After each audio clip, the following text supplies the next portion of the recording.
बिस्मिल्लाहिर्रहमानिर्रहीम, अस्सलामुअलैकुम नाज़रीन, आप देख रहे हैं द लास्ट स्टार और मैं हूं यासिर रशीद। और आज हमारे साथ पैनल पे मौजूद हैं सीनियर सहाफ़ी राना अजीम साहब, रोज़नामा 92 न्यूज़ कराची के एडिटर सईद खावर साहब हमारे साथ मौजूद हैं, एडिटर इस्लामाबाद राव खालिद साहब हमारे साथ मौजूद हैं और ब्यूरो चीफ़ इस्लामाबाद सुहेल इकबाल भट्टी साहब हमारे साथ मौजूद हैं। आप तमाम अफराद का बेहद शुक्रिया। नाज़रीन, बात करेंगे कि पाकिस्तान में इन दिनों सियासी जो गहमा गहमी है वो उरूज पर है। एक जानिब PDM तहरीक का आगाज करने जा रही है, दूसरी जानिब हुकूमत ये समझती है कि इस तहरीक से हुकूमत को कोई खदशा नहीं है। पाकिस्तान मुस्लिम लीग नून भी अपना पावर शो करने जा रही है। कल एक जलसा होगा रीगल चौक लाहौर में, उसमें कितने कारकुनान होंगे और बल्दियाती इलेक्शन की भी आगे से तैयारियां शुरू होने वाली हैं। तो ऐसे में जब PDM की तहरीक चलेगी तो जो सियासी कारकुनान हैं जो अपोजिशन जमातों से ताल्लुक रखते हैं वो PDM तहरीक के लिए जान लड़ाएंगे या फिर बल्दियाती इलेक्शन की तैयारियों में मसरूफ होंगे। वो भी क्या मखमसे का शिकार हैं या फिर उन पे सिचुएशन जो है वो क्लियर है? राना साहब, सबसे पहले आपकी जानिब आऊंगा। बल्दियाती इलेक्शन की बात तो बाद में करते हैं, तहरीक की बात भी बाद में कर लेते हैं। कल होने जा रहा है पावर शो पाकिस्तान मुस्लिम लीग नून का रीगल चौक लाहौर में। क्या ये पावर शो होगा या फिर शो फ्लॉप होगा? बिस्मिल्लाहिर्रहमानिर्रहीम। देखें यासर, मुस्लिम लीग नून ने बड़ा जोर लगाया है, बड़ी प्रेस कॉन्फ्रेंस हुई हैं, 3 दिन मीटिंग्स होती रही हैं। उसके बाद लाहौर मुस्लिम लीग नून का घर है। यहाँ पर 85% सीट जो है वो मुस्लिम लीग नून के पास हैं। 95% बल्दियाती इदारे जो मुंतखब नुमाइंदे थे वो मुस्लिम लीग नून के पास थे। पूरे लाहौर के अंदर जो मियाँ नवाज शरीफ का घर है, मियाँ नवाज शरीफ समझते हैं कि पूरा पाकिस्तान जो है वो हार भी जाए तो लाहौर नहीं हारते, जैसा मुशर्रफ दौर में हुआ था। अब देखना यह है कि अगर तो कल मार रोड पे रीगल चौक जो एक इलामत है तहरीक की, जो इलामत है कि यहाँ से चलने वाली तहरीक मंतक़े इंजाम तक पहुँचती है, अगर तो अगर रीगल चौक में 30 से 35 हज़ार लाहौरी हुए, मैं 30 से 35 लाख नहीं कह रहा, मैं 30 से 35 हज़ार कह रहा हूँ। और किस हिसाब से कह रहा हूँ, अगर एक MPA के हलके से जिसके नीचे कितने काउंसलर्स हैं, कितने चेयरमैन हैं, अगर एक MPA के हलके से सिर्फ 1,500 लोग लेकर आए तो ये 35,000 से ज़ायद बन जाते हैं। और अगर 1,000 लेकर आए तो फिर भी 30,000 बन जाते हैं। कि अगर लाहौर से जाएंगे? जी, मैं अगर 500 लेकर आए तो फिर भी 15 से 20,000 बन जाते हैं। अगर तो मुस्लिम लीग नून इस शो में कामयाब हो गई और लाहौर में का रीगल चौक पर हर तरफ नून लीग के कारकुन ही नज़र आए और हर तरफ से एक ही नारा लगता हुआ नज़र आया, तो फिर हम कह सकते हैं कि ये तहरीक भी कामयाब हो जाएगी और मुस्लिम लीग नून जो है वो जो चाहती है वो हो भी जाएगी। और अगर कल चंद 100 लोग वहाँ पे हुए, 1,500 से 2,000 लोग हुए वहाँ पे, तो फिर ज़हन में रखिएगा ये 1,500 से 2,000 से ज़ायद तो इनके नुमाइंदे हैं। बल्दियाती नुमाइंदों की तादाद 3300 से ज़ायद है और उसके अलावा MPA MNAs और उसके अलावा सिटी सदूर और दीगर आप देखें तो उनकी तादाद बहुत ज़्यादा है। तो ये मुस्लिम लीग नून के लिए एक बहुत बड़ा इम्तिहान है, कल पता चल जाएगा आपको। और मेरी इत्तला के मुताबिक ट्रांसपोर्ट भी ले ली गई है, मेरी इत्तला के मुताबिक कारकुनों को लाने का टास्क भी दे दिया गया है और मेरी इत्तला के मुताबिक लाहौर के जलसे में, ये मैं आपको कन्फर्म बता रहा हूँ, ओकारा, साहिवाल, कसूर, तांदियावाला, शेहूपुरा, मानावाला, हाफजाबाद, गुजरावाला, कामोकी, इन सब जगहों से, शरकपुर, हाफजाबाद, इन सब जगहों से लोग आ रहे हैं। अब देखना ये होगा इन सब जगहों से इकट्ठे होने के बाद भी कितनी तादाद होती है। मुस्लिम लीग नून के लिए भी इम्तिहान है, इनकी तहरीक के लिए भी इम्तिहान है, क्योंकि सबसे ज़्यादा जो एतमाद किया जा रहा है ना, वो किया जा रहा है कि नून लीग जो है जब पंजाब से तहरीक चलाएगी, जिस तरह मरियम ने कहा हमारा वज़न नहीं उठा सकता, अवामी रद्द-ए-अमल है, अवाम की कितना प्रेशर होगा, तो ये कल पता लग जाएगा यासर। लेकिन आप देख लीजिएगा, मेरे एक अपने तज़किये के मुताबिक ये गलत भी हो सकता है, 1,500 से 2,000 मैक्सिमम लोग होंगे। बहुत कम कह रहे हैं। देखें, शहबाज शरीफ की गिरफ्तारी पर पूरे लाहौर को कॉल किया गया था। जो सरकारी दादोशुमार हैं हम उन्हें साइड पे करते हैं, वो सरकार को खुश करने के लिए होते हैं, वो थे 250 से 300। मैं कहता हूँ 500 लगा लें। क्या 500 लोग आएंगे? क्या 500 लोग इनकी सिर्फ है? भाई तहरीकें 500 से नहीं चलती। तहरीकें इमरान खान जो जुलूस इतना बड़ा लेकर गए, तहरुल कादरी लेकर गए, अगर उससे हुकूमतें तब्दील नहीं हुई, अगर मौलाना फजलुर रहमान के एक बहुत बड़े मुनज़्ज़म धरने से तब्दील नहीं हुई, तो आप क्या समझते 500, 2000, 3000 के मजमे से कुछ तब्दीली आएगी? मैं नहीं समझता। चलें देखते हैं, कल सूरत हाल वाज़े हो जाएगी। अगर अवाम की तादाद ज़्यादा हुई तो फिर पाकिस्तान मुस्लिम लीग नून का जो मौक़िफ़ है उसको अवाम उसकी तायीद करते हैं तो वो भी सामने आ जाएगा। राव साहब, एक तरफ तहरीक है तो दूसरी जानिब बल्दियाती इलेक्शन भी हैं, तो क्या आप समझते हैं कि जो अरकान हैं वो मखमसे का शिकार हो जाएंगे कि तहरीक में हिस्सा लें या फिर बल्दियाती इलेक्शन की तैयारी करें, या फिर ये समझते हैं कि तहरीक ही असल में बल्दियाती इलेक्शन की तैयारी है? देखिए, तहरीक की हद तक तो मुझे तो कोई आसार ऐसे नज़र नहीं आते कि बहुत बड़ी तहरीक चले। वो हम मियाँ नवाज शरीफ के वज़ीर-ए-आज़म के तौर पे बरतरफ़ी से लेके तो उसके बाद मुख्तलिफ़ मौक़े पे मुल्क से बाहर गए, फिर वापस आए, जो इज्तिमात होते रहे या कोशिशें जो होती रहीं, उसमें कोई बहुत ज़्यादा रिस्पांस उसमें नहीं था। तो तहरीक तो मैं राना साहब से एग्री करता हूँ, ये तहरीक, ये 10,000 भी आ जाएंगे तब भी तहरीक वगैरह का चक्कर तो बिल्कुल भी नहीं चलेगा। जहाँ तक बल्दियाती इंतखाबात की बात है, अगर तो बल्दियाती इंतखाबात अनाउंस होते हैं और ये बड़ी अच्छी स्ट्रेटजी होगी हुकूमत की, सुप्रीम कोर्ट भी कह रही है और बहुत कह ले कि एक आला अदलिया की तरफ से दबाव है कि बहुत ताख़ीर हो गई है। और इमरान खान साहब का अपना एक ख्वाब है बहुत बड़ा कि इससे बुनियादी तौर पे जो ग्रास रूट्स लेवल पे आप जो एम्पावरमेंट करेंगे उससे असल बेहतरी आएगी, उन फंड्स जाएंगे वहाँ पे, वहाँ से बेहतरी आनी शुरू होगी और जो कौमी असम्बली के और सूबाई असम्बली के करने का असल काम है फिर वो कर पाएगी। तो अगर बल्दियाती इंतखाबात का डोल डाला जाता है तो मेरा नहीं ख्याल कि कोई भी पॉलिटिकल वर्कर या पॉलिटिकल एनिमल, जिसको कहते हैं, इंसान तो है ही पॉलिटिकल एनिमल, तो वो उससे दूर होगा या तहरीक की वजह से उसको सबोटाज करने की कोशिश करेगा, क्योंकि एक बहुत बुनियादी प्रोसेस है पूरी डेमोक्रेसी का उसमें, और लोग बहुत ज़ौक़ शौक़ से इसमें हिस्सा लेते हैं। जब भी बल्दियाती इलेक्शन होते हैं जनरल इंतखाबात से कहीं ज़्यादा उम्मीदवार होते हैं, कहीं ज़्यादा रौनक होती है गली मोहल्ले हर जगह के ऊपर, और उनका इन्फ्लुएंस जो है लोकल लेवल पे जो है पॉलिटिकल पार्टीज़ का वो बढ़ता है उससे, वो जितना, और ये मेरा ख्याल है जो पार्टीज़ अपोजिशन की भी हैं उनके लिए भी एक बहुत अच्छी अपॉर्चुनिटी है कि वो ये साबित करें जो वो कहते हैं कि नाकाम हो गई हुकूमत, लोग तंग हो गए हैं, लोग इस गवर्नमेंट को देखना नहीं चाहते इक़्तिदार में। तो ये बल्दियाती इंतखाबात एक तरह से एक बैरोमीटर होगा उस सारी दावों का कि क्या वाकई पीटीआई से लोग इतने तंग आ गए हैं बल्दियाती इंतखाबात में। तो ये मेरा ख्याल है तहरीक से ज़्यादा ये ज़्यादा मौसर एक हिकमत अमली होगी अगर अपोजिशन इंतखाबात पे ज़्यादा जोर लगाती है। सही।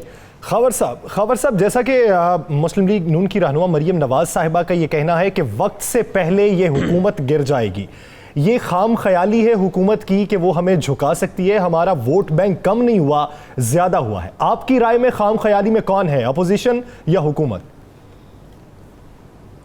मैं समझता हूँ कि हमने अब तक जितनी भी सियासी तहरीकों का मुतालिया किया है, मुशाहिदा किया है, जब भी कोई सियासी इनकलाब आते हैं तो उनके आने से पहले ऐसे आसार होते हैं कि पूरी कौम देखती है और पूरी कौम उस अमल में शरीक होती है।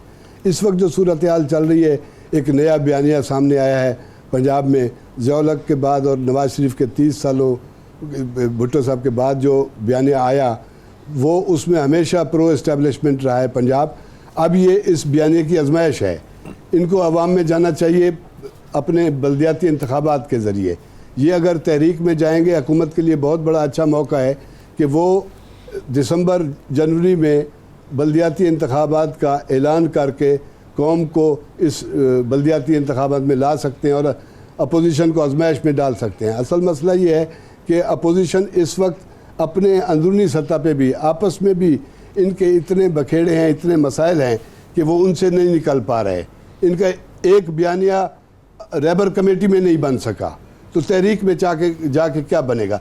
तो मैं समझता हूँ कि इस तहरीक का कोई मुझे ऐसा नहीं दिखाया दे रहा कि मुस्तकबिल में जाके या मुस्तकबिल करीब में जाके ये तहरीक या हुकूमत के लिए ख़तरा बन सके। अलबत्ता ये है कि इस बयानिए का असलियत का पता चलेगा बल्दियाती इंतखाबात के इलेक्शन में।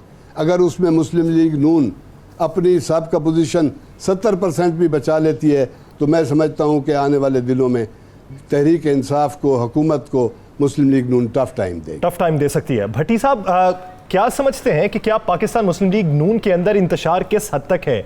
आप ये देखिए कि ख्वाजा आसिफ बड़े कद काठ के सियासतदान हैं अगर नून लीग में उनकी स्टैंडिंग देखी जाए, लेकिन मरियम नवाज साहिबा ये कहती हैं मैं अगर गिरफ्तार हो गई तो फिर कायद राना शाहिद खान अब्बासी साहब होंगे, अगर वो हो जाते हैं फिर राना सनाउल्लाह होंगे, फिर एहसन इकबाल होंगे, ख्वाजा आसिफ का जिक्र नहीं है। तो क्या आप ये समझते हैं कि ऐसी सूरत हाल में जब पाकिस्तान मुस्लिम लीग नून अंदरूनी इंतशार और खलफशार का शिकार है तो कोई उनकी तहरीक या जलसा कामयाब हो सकता है? यासिर देखिए, इस वक्त पाकिस्तान मुस्लिम लीग नून की जो कोशिश है, जो मौजूदा सियासी सूरत हाल डेवलप हुई है बिलखुसूस APC के बाद और नवाज शरीफ साहब ने जो बयानिया इख्तियार किया है पंजाब में पहली मरतबा, उसकी रोशनी के अंदर मरियम नवाज साहबा ये चाहती हैं कि मुस्लिम लीग नून को मैक्सिमम लेवल के ऊपर फाल किया जाए, सियासी वर्कर्स को और अवाम को मोबिलाइज किया जाए। वो उनको मोबिलाइज करने की खातिर ये सारी एक एफर्ट्स हो रही हैं। इस वक्त उन्हें पता है कि फिल वक्त तहरीक चलाने का कोई माहौल साजगार नहीं है। मुस्लिम लीग नून के कुछ रहनुमाओं से जो मेरी बात हुई, उनके माइंड के अंदर, उनकी स्ट्रेटजी के अंदर ये चीज जरूर है कि आने वाले महीनों में कुछ अहम तरीन इदारों के अंदर कुछ तब्दीलियां होनी हैं, तकर्रियां होनी है, कुछ ने रिटायर होना है। वो ये समझते हैं कि उससे जो एक हमारा कौमी सियासी माहौल है वो तब्दील होगा।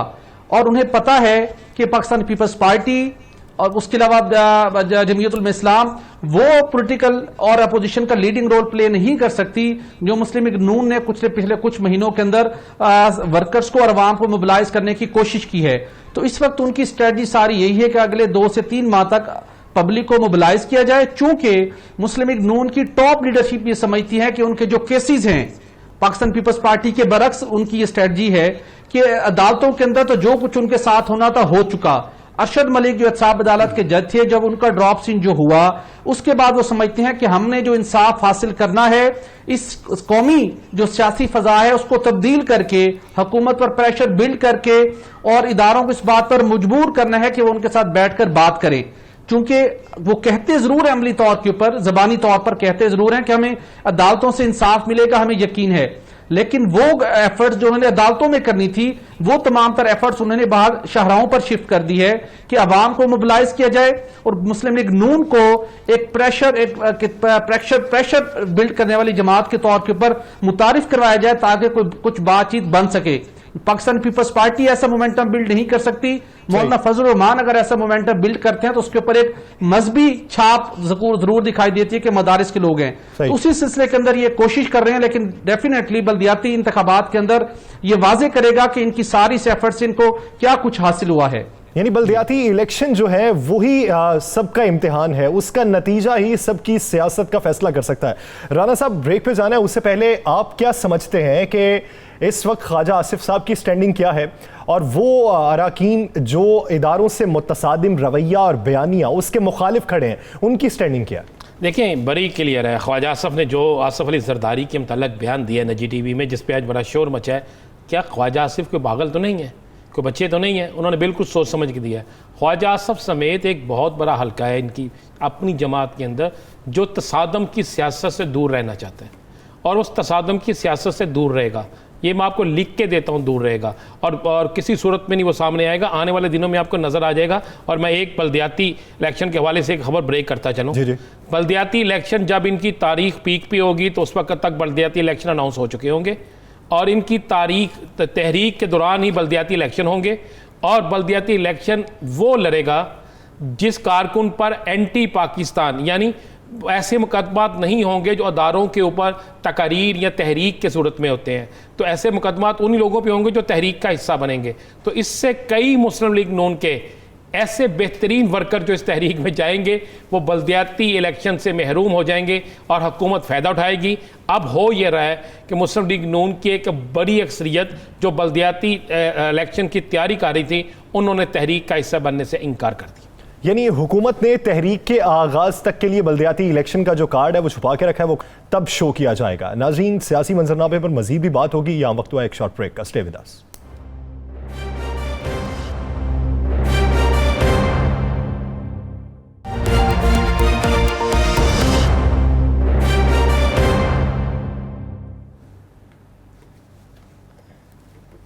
वेलकम बैक नाज़रीन। पाकिस्तान का सबसे बड़ा शहर जो पाकिस्तान का मौशी हब समझा जाता है यानी कराची, मेगा मंसूबों से कोसों दूर है। विफाक की जानिब से शहर कराची के लिए मंसूबों का ऐलान तो हो जाता है, लेकिन 15 साल से शहर में कोई भी मंसूबा मुकम्मल नहीं हुआ। चंद एक फ्लाईओवर, अंडरपासेस जो बने वो भी म्यूनसिपल सर्विसेज के थे, सिंध हुकूमत के फंड से बने। आखिर क्यों कराची का कोई पुरसाने हाल नहीं है, कोई पूछने वाला नहीं। हुक्मरान तबका सिर्फ और सिर्फ एक दूसरे पर इल्जामात लगाता है, अमली काम कोई भी दिखाई नहीं देता। सबसे पहले बढ़ूंगा खबर साहब की जानिब। खबर साहब, क्या समझते हैं कि नून लीग के दौरे हुकूमत से लेकर अब तक कितने मंसूबे ऐसे हैं जो मुकम्मल हुए, कितने ऐसे हैं जिन पर काम शुरू ही ना हो सका, और कितने ऐसे हैं जो अभी अधूरे हैं? पहली बात तो यह है कि जी कराची जो है वो एक ऐसा शहर था जिसे अंग्रेज़ों ने मशरक़ की मलका करार दिया, उरूसुल बिलाद करार दिया गया, और इसी शहर को पेरिस ऑफ एशिया करार दिया गया। ये सब अंग्रेज़ों ने अपनी किताबों में लिखा है, आप हिस्ट्री की इसकी देखें। इसका इंफ्रास्ट्रक्चर जो अंग्रेज़ों के दौर में बना था, उसके बाद हमने इसमें कोई ख़ास तब्दीली नहीं की और ना हम इस पर काम कर सके हैं। कराची फरियाद करता है, कराची मज़लूम है, कराची पूरे पाकिस्तान को संभालता है, पाकिस्तान के लिए 70% रेवेन्यू देता है, लेकिन कराची को कोई ओन नहीं करता। इसको अपने जो इसके दावेदार हैं वो भी ओन नहीं करते। पिछले 20 सालों में अगर मैं देखूं तो वफाकी और सूबाई हुकूमतों ने इसको बुरी तरह से नज़रअंदाज किया है। कोई एक मेगा प्रोजेक्ट, ऐलान तो बहुत होते रहे हैं, कोई एक मेगा प्रोजेक्ट जो है वो पिछले 15-20 साल में मुकम्मल नहीं हो सका। एक लियारी एक्सप्रेस वे मुकम्मल हुआ है जो पीपल्स पार्टी ने शुरू किया था, परवेज़ मुशर्रफ ने उस पर तवज्जो दी और वो मुकम्मल हुआ है। इसके अलावा कोई ऐसा मंसूबा नहीं बन सका। पानी के मसले में, बिजली के मसले में, सड़कों के मसले में कराची रो रहा है, कराची अश्कबार है, कराची के अवाम परेशानी के आलम में हैं। और पिछली बारिशों में आपने देखा कि हमारे इंफ्रास्ट्रक्चर जिस तरह से खोलकर हमारा मजाक उड़ा रहा था और हम बारिश में पूरा शहर बह गया, ये एक सवालिया निशान है तमाम हुकूमतों के लिए। इस वक्त भी शाहिद खाकान अब्बासी ने ऐलानात किए, दूसरे अभी आके हमारे वज़ीर आज़म साहब ने भी ऐलान किए हैं। अलमिया इस शहर का ये है कि इस शहर से 14 सीटें मिली हैं तहरीक इंसाफ को। तहरीक इंसाफ ने पिछली जमातों को मुस्तरद करके तहरीक इंसाफ को गले लगाया, इमरान खान को गले लगाया। लेकिन हमारे उस वज़ीर आज़म के पास 14 सीटों वाले वज़ीर आज़म के पास वक्त नहीं, ख़ुद वज़ीर आज़म भी यहाँ से मुंतखब हुए, 14 मिनट नहीं दे सके, 14 घंटे नहीं दे सके इस शहर को 2.25 सालों में। तो इसलिए लोग फरियाद करते हैं और वो कहते हैं कि कराची पर रहम किया जाए। अभी आप देखें कि जितने मंसूबे हैं सब ऐलान करके अधूरे छोड़ दिए जाते हैं। अभी ग्रीन लाइन 2015 में नवाज शरीफ की हुकूमत ने दिया, 2017 में मुकम्मल होना था, और मज़े की बात यह है कि अब वो 2021 में जाके मुकम्मल होगा। सरजानी टाउन से लेकर और नुमाइश तक, मज़ार कैद तक एक खंडर बना हुआ है, पूरा एक ढांचा पड़ा हुआ है, लोगों को आने जाने में तकलीफ है। पूरा शहर जो है इस वक्त खंडरात का मंजर जब वक्त बढ़ेगा तो जाहिर बात है उसकी फिर लागत भी बढ़ेगी। राना साहब, कराची के साथ हमेशा एक इसकी बात मैं आज करता हूँ लागत के हवाले से कि एशियाई तरक्याती बैंक और वर्ल्ड बैंक इसके लिए आते हैं, पैसे भी देते हैं, लेकिन गैर मुल्की सरमायाकारों को भी तहफ़्फ़ुज़ात हैं।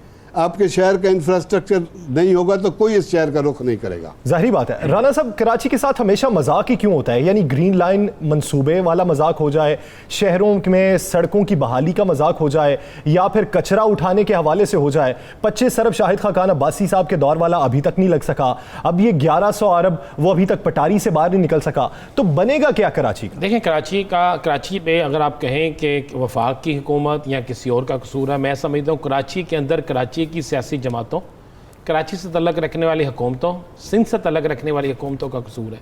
आप ज़रा वफाक की इमदाद को या वफाकी बजट को कर दें साइड पे। क्या कराची में बने हुए बल्दियाती इदारों के बजट किसी जगह लगे? क्या सूबाई हुकूमत जो सिंध की हैं उन्होंने कोई बजट लगाया? चलें, वफाक में कह सकते हैं कोई फटेबाजी है, वफाक से उनकी नाराज़गी है, लेकिन अगर कराची के अंदर सूबाई बजट लग जाता, कराची के अंदर मेट्रोपॉलिटन का बजट लग जाता, तो कराची की हालत आज बहुत बेहतर होती। दरअसल कराची के साथ ज़्यादती हम खुद सियासी जमातें भी करती हैं, सियासी जमातों के साथ साथ वहाँ के जो लोग हैं वो करते हैं।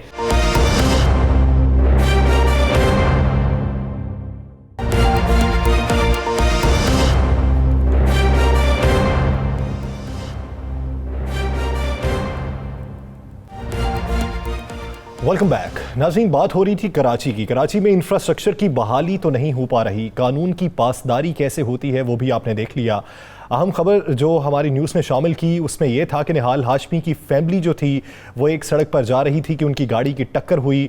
आगे वाली फैमिली से उनका लड़ाई झगड़ा हुआ, पुलिस मौके पर पहुंची। पुलिस के पूछने पर पुलिस के साथ फिर झगड़ा हो गया और थाने में जाकर पुलिस की वर्दियां फाड़ डाली गई।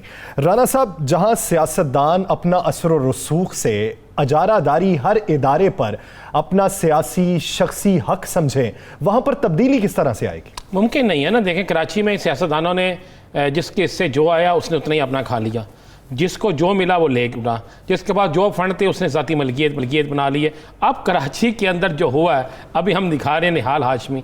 आप देखें कि निहाल हाशमी के सामने उसका बेटा एक पुलिस एहलकार को पकड़ रहा है, उसका गर्दन दबा रहा है और निहाल हाशमी खड़ा है। जब उसके बेटे को दूसरे पुलिस वाले ने खींचा है तो तब निहाल हाशमी आगे होता है। दूसरी फुटेज में देखें, एक दाढ़ी वाला शख्स, शरीफ आदमी, लंबी दाढ़ी है, सुन्नत के मुताबिक उसकी दाढ़ी है, और उसके साथ उसका बेटा किस तरह लड़ रहा है, किस तरह उसे गालियाँ निकाल रहा है, किस तरह चीखों पुकार कर रहा है। जब आपके शहर के सियासतदान इन हालात पे उतर आए कि शहर की तरक्की नहीं, कानून की पासदारी नहीं, सिर्फ बदमाशी करनी है, तो फिर ऐसा ही होता है। और ख़ासकर मुस्लिम लीग नून के अंदर तो मुझे लगता है रात के बाद ही तंजीम साजी से लेकर तन साजी और उसके बाद ये मारपीट, ये सारा मुस्लिम लीग नून का है। निहाल हाशमी के रवैये को कौन नहीं जानता।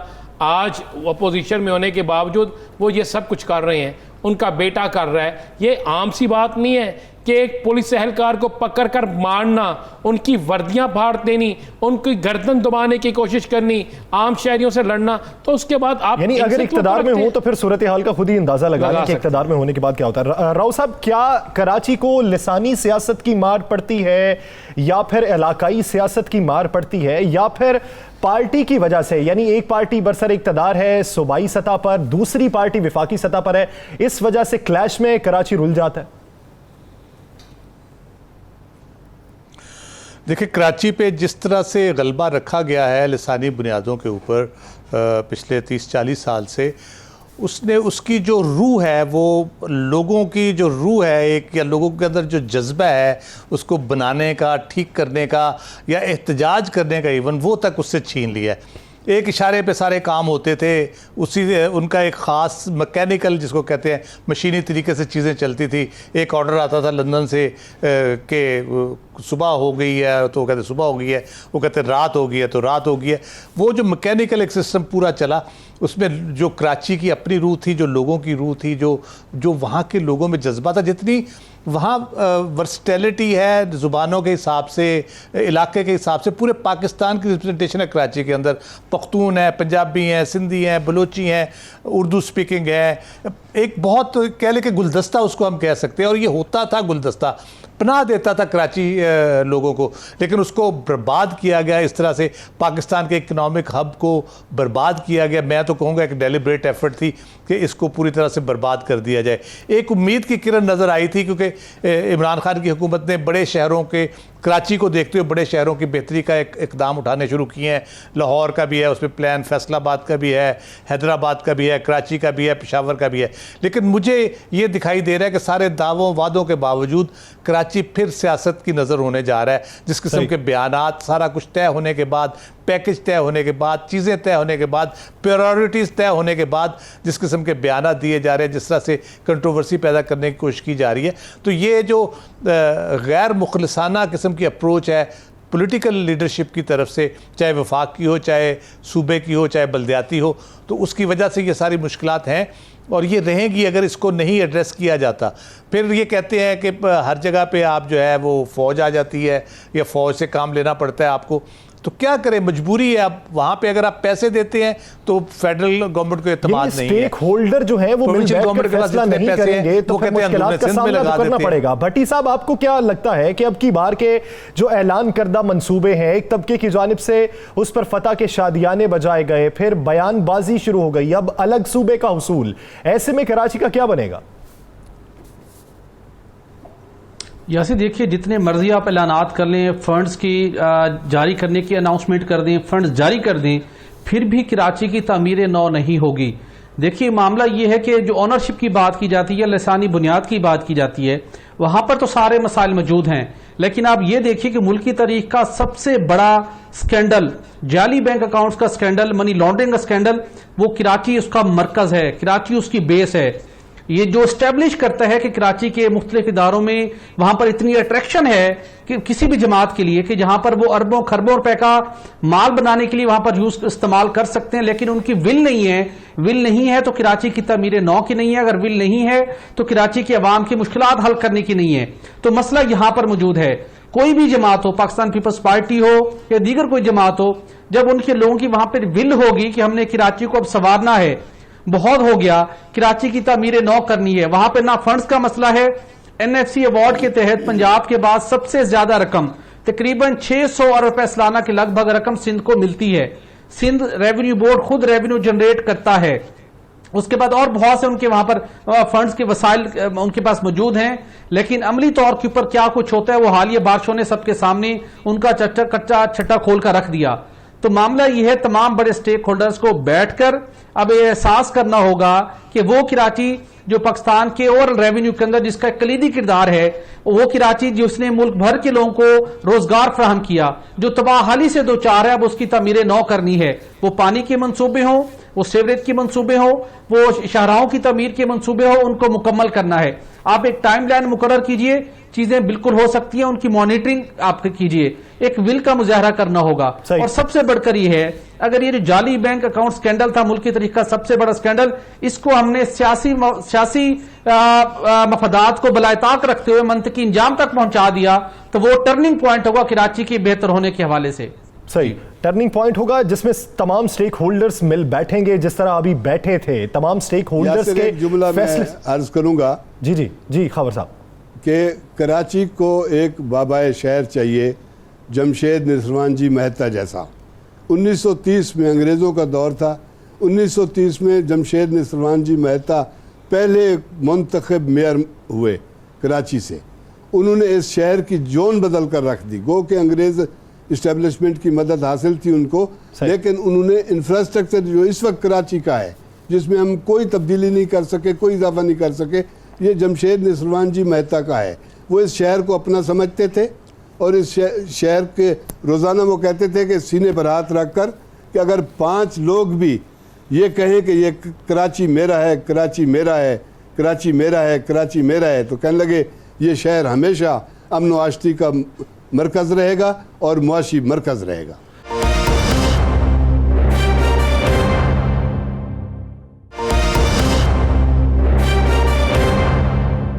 वजारत मजहबी अमूर ने जहेज़ और दुल्हन के तोहफ़ से मुतल्लिक कानून में तरमीम की समरी काबीना को अरसाल कर दी है। जहेज़ और दुल्हन के तोहफ़ मुमानियत तरमीमी बिल 2020 का नाम दिया गया। इस बिल में दुल्हे की जानिब से जहेज़ की तलब और नुमाइश पर पाबंदी आयद करने का फैसला कर लिया गया। बिल के तहत जहेज़ और दुल्हन को दिए जाने वाले तोहफ़ की कीमत 4 तोले सोने से ज्यादा नहीं होगी। बिल में और क्या क्या सिफारिशात हैं, इसी पर बात करेंगे।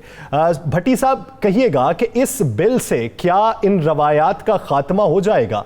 क्या जो कदीमी रिवायात हैं, कदामत पसंद रिवायात हैं, उनका खात्मा हो सकेगा और जिंदगी में आसानी आएगी? जैसे देखिए, माजी की अगर हम माजी पर नज़र डालें तो बहुत सी ऐसी रवायात रही हैं जो कि एक तवील अरसे से चलती आ रही थी, लेकिन जो इंसानियत की फलाह के लिए नहीं थी, जहां पर इंसानियत को मसाइल का सामना था, उन्हें अल्टीमेटली कानून ने आके रोका है और उनके ऊपर तकरीबन बहुत सी ऐसी रवायात के ऊपर उनके ऊपर अमद दरामद कम हुआ, बहुत हद तक कम हुआ। लेकिन एक जहेज़ की एक ऐसी रवायत जो माजी से चली आ रही है, उसके रुझान में मुसलसल इजाफा हो रहा है। हम बड़े शहरों की बिलखुसूस अगर बात करें तो वहां पर अब ये एक फैशन बनता जा रहा है कि लड़के वालों की तरफ से लड़की से मुंह उठाकर उससे डिमांड किया जा रहा है जहेज। बहुत से ऐसे रिश्ते हैं, कुछ अरसे कब बहुत से ऐसे केसेस मेरे इल्म में आए कि एक रिश्ता इस वजह से नहीं हो सका कि दोनों फैमिलीज ने मुलाकात हुई, मौजू रिश्ता था, लेकिन लड़के की साइड से लड़के की फैमिली ने डिमांड किया कि अब बताइए आप हमें क्या देंगे, लड़की क्या गाड़ी लाएगी, कितना सोना लाएगी, घर की कितनी अप्लायंसेस लेके आएगी, तो उसके ऊपर बात ना बन सकी। तो जहेज एक ऐसी लानत है जो बहुत बड़ा मसला बनती जा रही है। इस मामले को वजारत मजहबी अमूर ने कुछ अर्सा कबल टेकअप किया। सूबों के साथ मुशावरत की गई, क्योंकि वफाकी हुकूमत का रोल बहुत लिमिटेड है 18वीं तरमीम के बाद कि वफाकी दारुल हुकूमत तक आप कानून साजी कर सकते हैं। लेकिन इस मामले के अंदर जो कि dowry and bridal gifts amendment bill 2020 जिसका नाम दिया गया है, इस बिल के तहत तमाम सूबों ने इत्तफाक किया है कि अब इस कानून के ऊपर जो 1976 में आया था इसमें तरमीम की जरूरत है, जिसके लिए अब इसके अंदर ये सिफारिश की गई है सूबों के साथ तय करके कि दुल्हन को जहेज में या उसके जो तहाइफ होंगे उसकी मालियत 4 तोले सोने से ज्यादा नहीं होनी चाहिए। 4 तोले का मतलब है जो वजाहत की गई है डॉक्यूमेंट्स के अंदर कि 4 लाख से ज्यादा। और इंटरेस्टिंगली जो हमारे हम देखते हैं अपने इर्द गिर्द देखते हैं कि शादियों के ऊपर एक तबका एक क्लास लाखों करोड़ों रुपए खर्च करती है, उसको भी रोकने के लिए बाज़ाब्ता तौर के ऊपर कानून साजी की सिफारिश की गई है इस बिल के अंदर कि आपने इससे ज्यादा बाहर जाकर अपने अखराजात नहीं करने, आपने सादगी से सारा काम सर अंजाम देना है। अगर दूल्हे की तरफ से जहेज का मुतालबा किया जाएगा तो उसके कानून की खिलाफ वर्जी तस्वुर की जाएगी, 1 साल उसे कैद होगी। उसके बाद दुल्हन को जो अपने तहाइफ देने हैं उनकी मालियत भी 4 लाख तोले के 4 तोलों के अंदर होनी चाहिए। उसके साथ दुल्हन को जितने तहाइफ मिलेंगे उनको निकाहनामे के अंदर कानून अब बनाया जा रहा है कि निकाहनामे के अंदर उसका इंदराज होगा कि मुस्तकबिल के अंदर अगर कोई नाचाकी होती है, इख्तिलाफ पैदा होते हैं तो वो तमाम तर सामान उस लड़की को वापस मिल सके।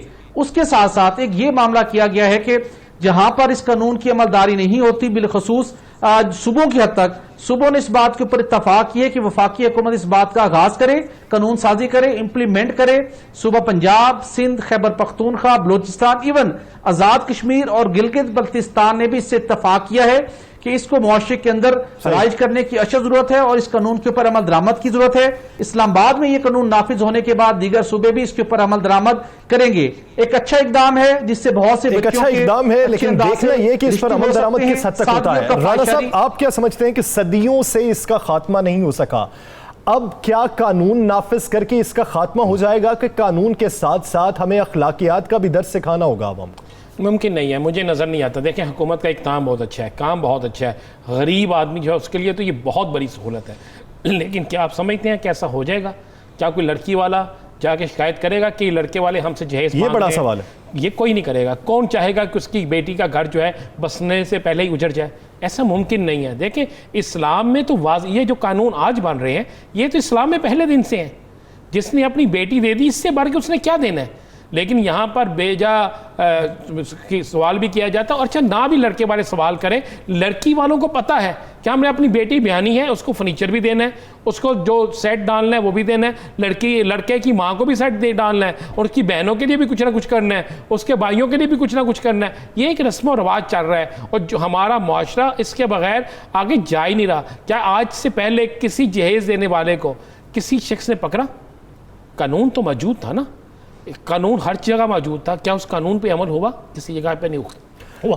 ना कोई इसकी शिकायत लगाता है, ना अमल होना है। अगर इस पे अमल हो गया तो हमारे मुआशरे में जो अक्सरियत है वो बेटियां जो घरों में बगैर जहेज़ के बैठे रह जाती हैं, वो बेटियां जो खुदकशियां कर लेती हैं, ये सिलसिला ख़त्म हो जाएगा और हम एक बेहतरीन मुआशरा बन जाएंगे।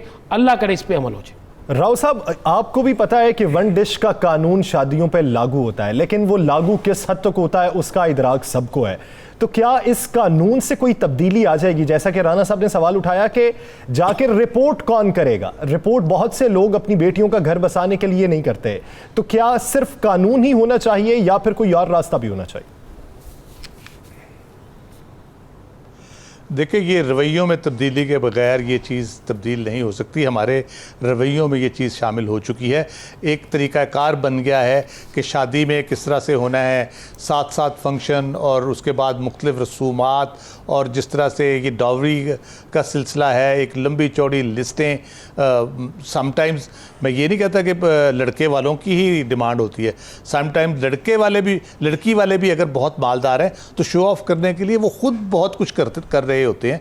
तो ये एक रवैया है, एक माशरती रवैया है जो एक दिखावे की वजह से बहुत ज़्यादा जिसको फ़रोग मिला है। लोग शो ऑफ़ करने के लिए बड़ी हद तक निकल जाते हैं, जो कि दूसरे लोगों के लिए जो अफोर्ड नहीं कर सकते उनके लिए ना सिर्फ ये कि एक कह लें कि परेशानी का बायस बनता है, बल्कि उसको फॉलो वो लोग भी करने की कोशिश करते हैं जिनके इतने वसाइल ख़ुद अपने नहीं होते, लेकिन वो चाहते हैं कि वो भी उसी तरह से उसको करें। कोई उधार उठा रहा होता है, कोई किसी मांगे तांगे से गुजारा कर रहा होता है, बच्चे की शादी या बच्ची की शादी तो हो जाती है लेकिन उसके बाद उसको पूरी ज़िंदगी उसको भुगतना पड़ता है। तो ये बुनियादी तौर पे वो रवैये हैं जिनको ठीक करने की जरूरत है। रवैयों को तब्दील होना होगा। खबर साहब, आप क्या समझते हैं? एक तरफ हुकूमत का कानून, हुकूमत की एफर्ट, हुकूमत का इकदाम, और दूसरी जानिब अवाम का रवैया, क्या तकाबुल करेंगे? ये वैसे तो ये बहुत अच्छा इकदाम है हुकूमत का। जहेज़ एक बड़ी लानत की शक्ल इख्तियार कर गया है।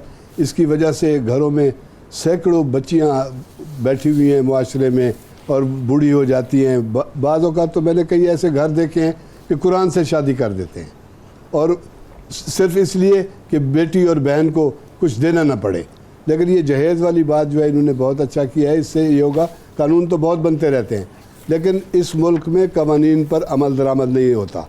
ये एक एहसास महरूमी का मसला है। एक तरफ ये होता है कि एक आदमी सोने में लाद कर खातून को ला रहा है, दूसरी तरफ ये है कि एक कार्ड से, एक बड़े आदमी के शादी कार्ड से जितने पैसे खर्च होते हैं उससे 10 गरीब घरों की शादियां हो सकती हैं।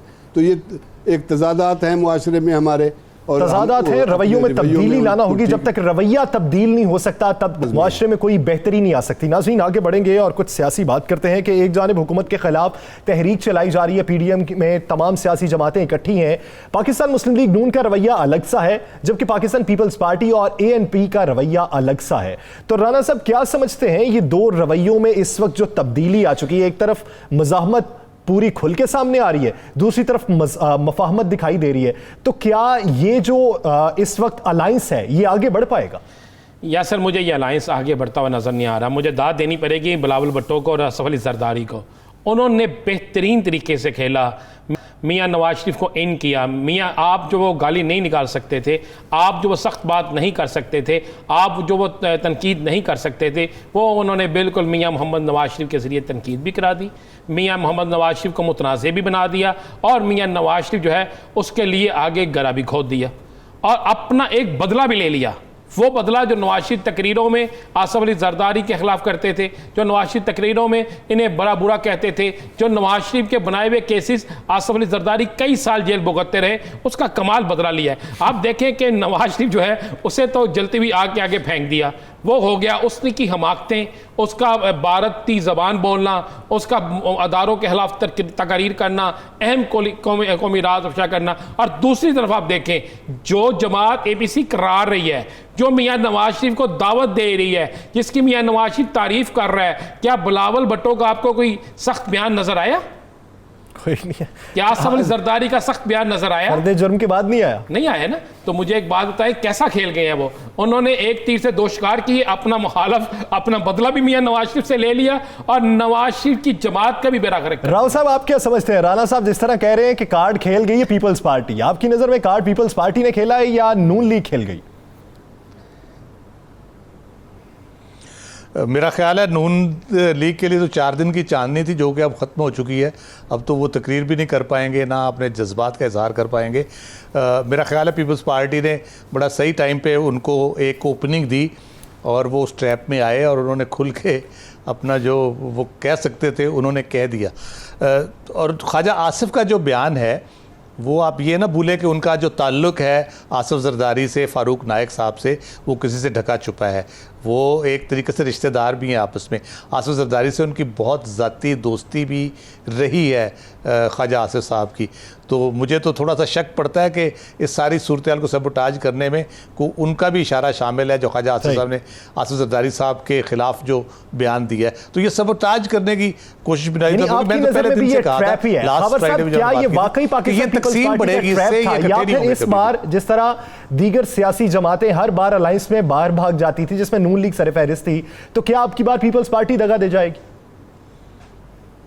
एक तो है कि पुराने हिसाब किताब हैं, 20-30 साल के हिसाब किताब हैं, एक दूसरे के साथ मौका मिलते ही सियासी जमातें और सियासी रहनुमा चुकाते ही रहते हैं। लेकिन जहाँ तक ये है कि इस सेटअप से को पीछे कर देने से या हटाने से पीपल्स पार्टी का नुकसान है। पीपल्स पार्टी स्टेक होल्डर है। पीपल्स पार्टी के बाद सिंध का सूबा है। नून लीग खाली हाथ है, JUI खाली हाथ है। वो चाहते हैं कि रातों रात असम्बलियाँ टूट जाएं और लोग सड़कों पर निकल आएँ और इमरान खान को उठाकर फेंक दें। ऐसा मुमकिन नहीं है। इसलिए कि सही। जो जिनके पास कुछ है, जो आवाम की खिदमत करना चाहते हैं या कर तो वो रहे स्टेक होल्डर है, वो चाहते हैं वो कि क्यों मज़ाहमत की सियासत करेंगे? भट्टी साहब, एक शॉर्ट कमेंट क्लोजिंग पे जाना है। आप क्या समझते हैं कि सबसे बड़ी स्टेक होल्डर पाकिस्तान पीपल्स पार्टी है, सूबे की हुकूमत भी है, तो क्या वो पाकिस्तान मुस्लिम लीग नून का मौक़िफ़ अपनाएगी? इस मौके के ऊपर किसी सूरत पाकिस्तान पीपल्स पार्टी वो मौक़िफ़ नहीं अपनाएगी। ग्राउंड रियलिटी ना उनके मुवाफिक है और जो उनके मामलात हैं ना वो उनकी इजाज़त देते कि वो मौक़िफ़ अपनाए। मुस्लिम लीग नून ने एक एक्सट्रीम हार्ड लाइन लेनी थी, वो ले चुके, और पाकिस्तान पीपल्स पार्टी ने जिस तरीके के साथ उनको प्लेटफॉर्म प्रोवाइड किया, अब उसका क्या रिजल्ट्स आते हैं, क्या उसकी अचीवमेंट्स होती हैं, वो तो नून लीग जाने। लेकिन इस सारे सूरत हाल के दौरान एंड ऑफ द डे इस मामले के ऊपर, इस लाइन के ऊपर पीपल्स पार्टी उनके साथ नहीं खड़ी होगी, जिसकी वाज़ेह तौर के ऊपर निशानदेही की है ख्वाजा आसिफ साहब ने। जी सही, यानी इस वक्त जो रवैया अपनाए हुए पाकिस्तान मुस्लिम लीग नून, उस रवैये बयानिए पर, उस मौक़िफ़ पर वो अकेली रह जाएगी। पाकिस्तान पीपल्स पार्टी साथ नहीं देगी, ANP साथ नहीं देगी। तो क्या PDM, पाकिस्तान डेमोक्रेटिक जो मूवमेंट है, वो अलायंस बरकरार रहता है, तहरीक में मजबूती आती है? ये तो आने वाले दिन ही बताएंगे। नाज़रीन, आज के प्रोग्राम से हमें दीजिए इजाज़त। अल्लाह ने के बाद।